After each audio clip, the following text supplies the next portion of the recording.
You're listening to today's inspirational message on the Proverbs with Kurt Bjorklund. So we've looked over the last couple days at this idea of guarding our heart, guarding our mouths, guarding our eyes.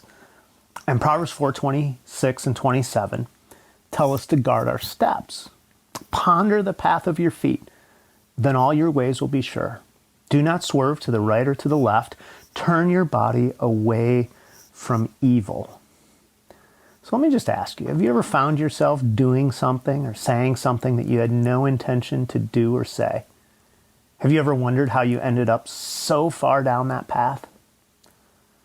Perhaps you didn't guard your steps, but you indiscriminately put yourself in environments where temptation would be strong. The environments that you place yourself in will shape your life. We've already looked at the idea of choosing your peers wisely at the end of Proverbs 1. And it echoes that verse in 1 Corinthians 15 that says, "Don't be deceived. Bad company corrupts good morals." Wisdom learns to avoid situations where it will be tempted to turn away from our God-honoring convictions. We put ourselves in these situations because we believe we're strong enough to handle them. But Proverbs calls such thinking naive.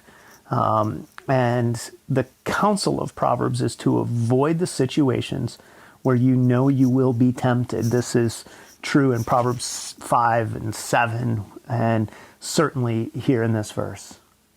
And here's what this means. If you find yourself drawn to gossip and slander when you're sitting around with a certain group of friends, maybe you need to avoid that exact situation.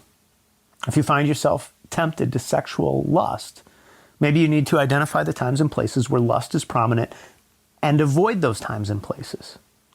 If you are sexually tempted by someone, maybe you need to avoid being alone with that person. If you find yourself tempted to drink to excess, maybe you need to eliminate alcohol from the cabinet or stay out of the bar. If you find yourself getting angry or tempted to cheat when you're competing in a game, maybe you need to step out of the game until you're able to control those impulses. And if you find yourself tempted to overspend, maybe you need to stay off of the online deal sites that draw you in or stay out of the stores that tempt you. Sometimes the surest way to avoid giving in is to run from a situation that's tempting. In a way, that's what Joseph did in Genesis 39 when he fled from Mrs. Potiphar. And so my question is, what situations in your life are you putting yourself in? What environments are you in where compromise is possible, maybe even likely? Maybe today is a day to resolve to guard your steps and to stay clear of those places for the greater good of obedience and surrender to God.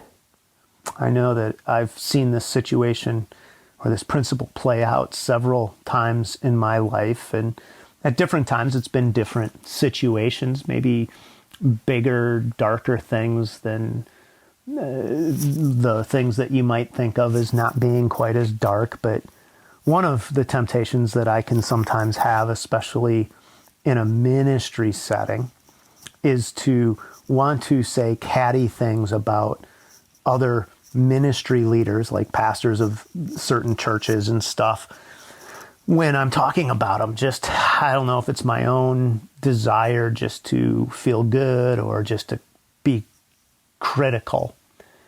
And what I have found is that sometimes when certain people's names come up, I need to actually just step out of the conversation because I find I can't control sometimes as easily as I would like to the idea of saying I only want to say things that are edifying and building up. Now, I'm not saying that there's not a place for discernment and pointing out legitimate issues, because most of the situations I'm talking about, that would be true.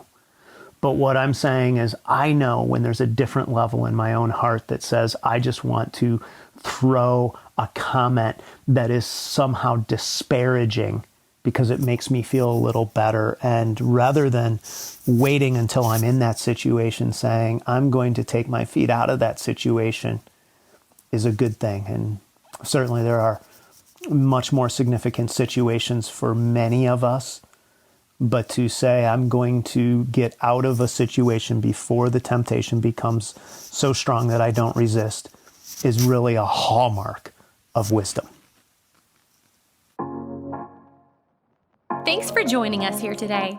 There's a lot of great content to explore on Orchard Hill Plus and on the Orchard Hill main feed from the weekend. Have a great day.